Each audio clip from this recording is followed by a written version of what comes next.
ناقابل فراموش حادثہ۔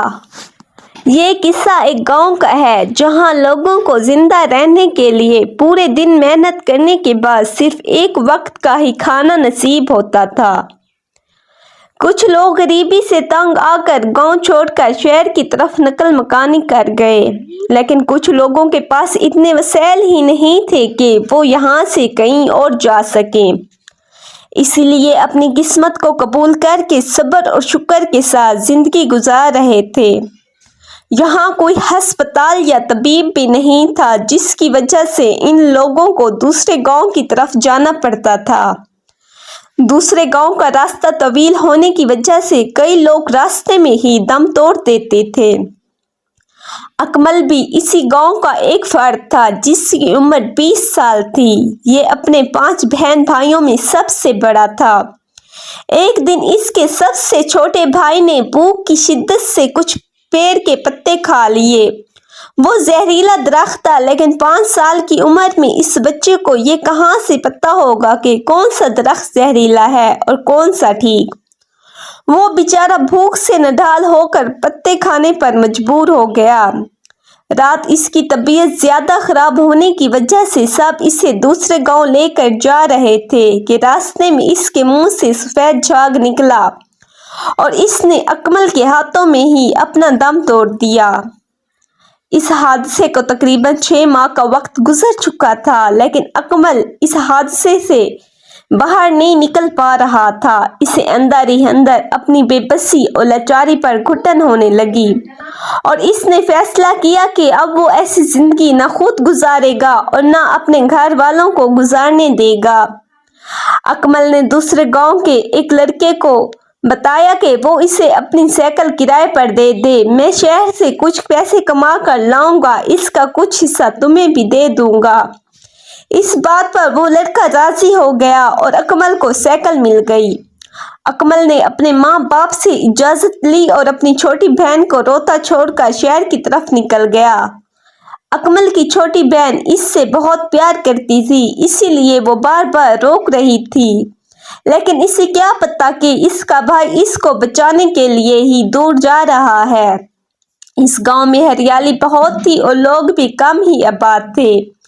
یہاں اس لیے یہ گاؤں سب سے زیادہ جنات کا گھر تھا۔ یہاں آئے دن کسی کو کوئی نہ کوئی چیز نظر آ جاتی تھی، لیکن یہاں کے لوگ ان سب کے عادی ہو چکے تھے۔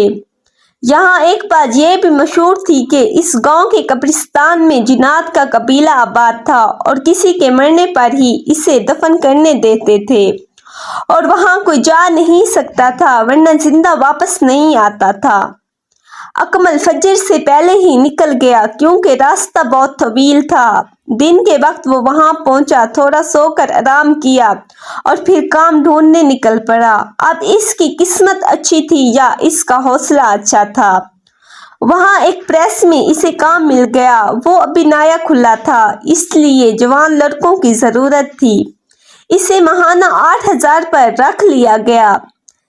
یہ پیسہ بھی اکمل کے لیے کسی نعمت سے کم نہیں تھا، اوپر سے دوپہر کا کھانا اور چائے بھی فری تھی۔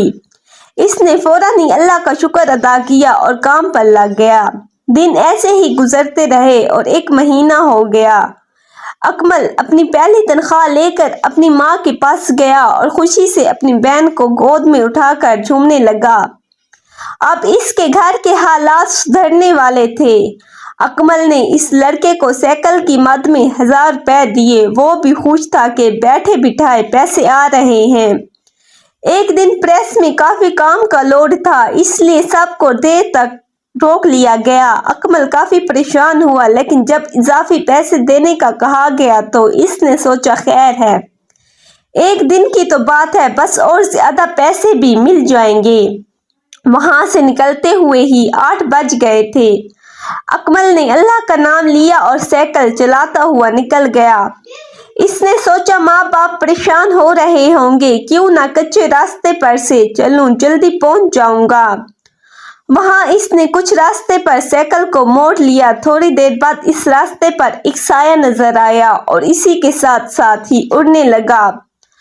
وہ ان سب کا عادی تھا، اس لیے زیادہ ڈرا نہیں۔ پھر کچھ دیر کے بعد 3 بھیانک قسم کے کالے کتے اس کے پیچھے پیچھے بھاگنے لگے۔ وہ بھکلا گیا اور پوری طاقت سے سائیکل چلانے لگا۔ ان سے بچ کر وہ اپنے گاؤں کے قبرستان کے اندر داخل ہو گیا۔ اس نے وہاں رک کر تھوڑا خود کو سنبھالا اور پیدل ہی سائیکل لے کر آہستہ آہستہ چلنے لگا۔ قبرستان کی دیوار پر ایک عورت اور بچے کو بیٹھا دیکھ کر جلدی سے نظریں گھما کر تیز تیز چلنے لگا، لیکن اس عورت نے اسے دیکھ لیا تھا۔ وہ الٹے پیروں سے چیختی ہوئی اس کی طرف بڑھی اور اسے اٹھا کر دور پھینک دیا۔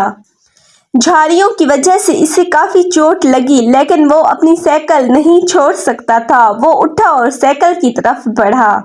اس نے دیکھا کہ اس پر وہ بچہ بیٹھا ہوا تھا اور اس کا چہرہ انتہائی خوفناک تھا۔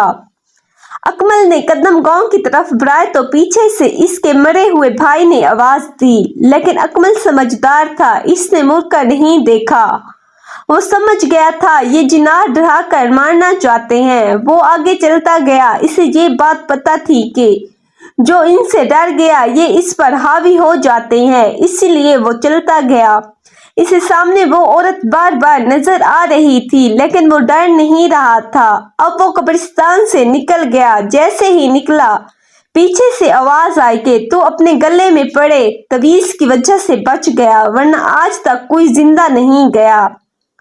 وہ گھر پہنچا تو بخار سے تپ رہا تھا، لیکن اس کی ماں کو اندازہ تھا کہ کیا ہوا ہے۔ اس کی ماں نے پوری رات قرآن کی تلاوت کی اور اس پر دم کرتی رہی۔ 2 دن بعد وہ ٹھیک ہو گیا اور کام پر جانے لگا، لیکن یہ حادثہ وہ زندگی بھر بھول نہیں پائے گا۔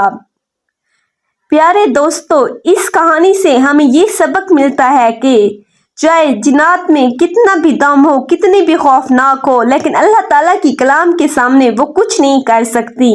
ہمیں ہر وقت اللہ تعالیٰ کی کلام پڑھنی چاہیے اور پڑھ پڑھ کر خود پر پھونکنی چاہیے، تاکہ کوئی بھی شیطانی چیز، جنات ہم پر حملہ نہ کر سکے۔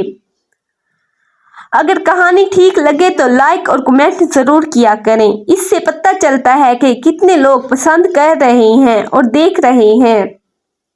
اپنی رائے کا اظہار ضرور کیا کریں، کیونکہ یہ کہانیاں آپ کے لیے ہی میں لکھتی ہوں۔